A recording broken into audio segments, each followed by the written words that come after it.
अध्याय 1 आदि पर्व आरंभ की पुस्तक। महाभारत की यह पहली पुस्तक महाकाव्य की पृष्ठभूमि और इसके मुख्य पात्रों का परिचय देती है। इसमें आर्षि व्यास द्वारा महाभारत की रचना की कहानी भी शामिल है। अध्याय 1 ऋषियों की कहानी। महाभारत आर्षि व्यास की कहानी से शुरू होता है, जो इस महाकाव्य के लेखक हैं। व्यास को एक बुद्धिमान और शक्तिशाली आर्षि के रूप में वर्णित किया गया है, जो अतीत, वर्तमान और भविष्य को देख सकता है। उन्हें ऐसे पराशर और एक मछुआरे की बेटी सत्यवती के पुत्र के रूप में बताया गया है। व्यास का जन्म और प्रारंभिक जीवन। व्यास का जन्म एक अद्भुत कहानी है। उनकी मां सत्यवती एक सुंदर और दयालु महिला थी, जो एक मछुआरे के परिवार में पैदा हुई थी। एक दिन जब वह अभी भी एक युवा लड़की थी, उन्होंने अर्श पराशर से मिला, जो जंगल में यात्रा कर रहे थे। पराशर सत्यवती से तुरंत प्रभावित हुए और उनसे विवाह करने के लिए कहा। सत्यवती ने सहमति व्यक्त की और उन्होंने एक सरल समारोह में विवाह किया।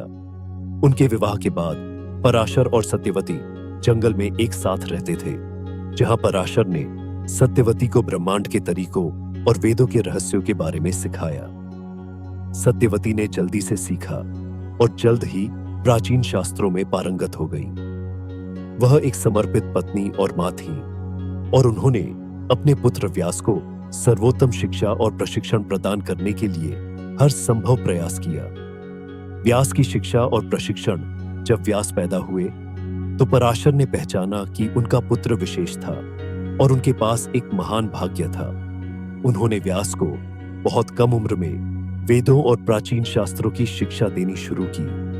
व्यास ने एक प्रतिभाशाली छात्र के रूप में साबित किया और उन्होंने जल्दी से प्राचीन ग्रंथों को सीख लिया। जैसे जैसे व्यास बड़े हुए, वे जीवन के आध्यात्मिक पहलुओं में बढ़ती रुचि लेने लगे। उन्होंने कई वर्षों तक वेदों और उपनिषदों का अध्ययन किया और उन्होंने प्राचीन ऋषियों की शिक्षाओं में पारंगतता हासिल की। व्यास का गणेश से सामना एक दिन, जब व्यास अपने आश्रम में गहरे विचार में बैठे थे, तो उन्हें उनके शिष्य गणेश ने संबोधित किया। गणेश उस समय एक युवक थे, लेकिन वे पहले से ही अपनी असाधारण बुद्धिमत्ता और बाधाओं को दूर करने की क्षमता के लिए जाने जाते थे। गणेश ने व्यास से भारतों की कहानी सुनाने के लिए कहा, जो एक महान ज्ञान और आध्यात्मिक अंतर्दृष्टि की कहानी है।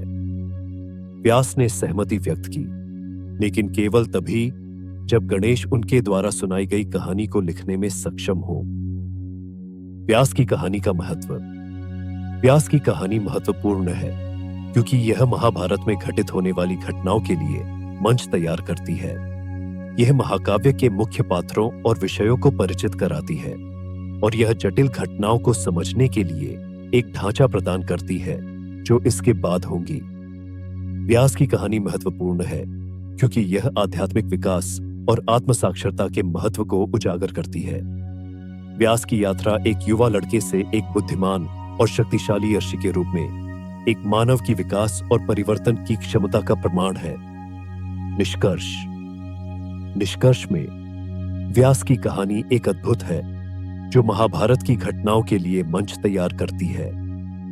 यह महाकाव्य के मुख्य पात्रों और विषयों को परिचित कराती है और यह जटिल घटनाओं को समझने के लिए एक ढांचा प्रदान करती है, जो इसके बाद होंगी।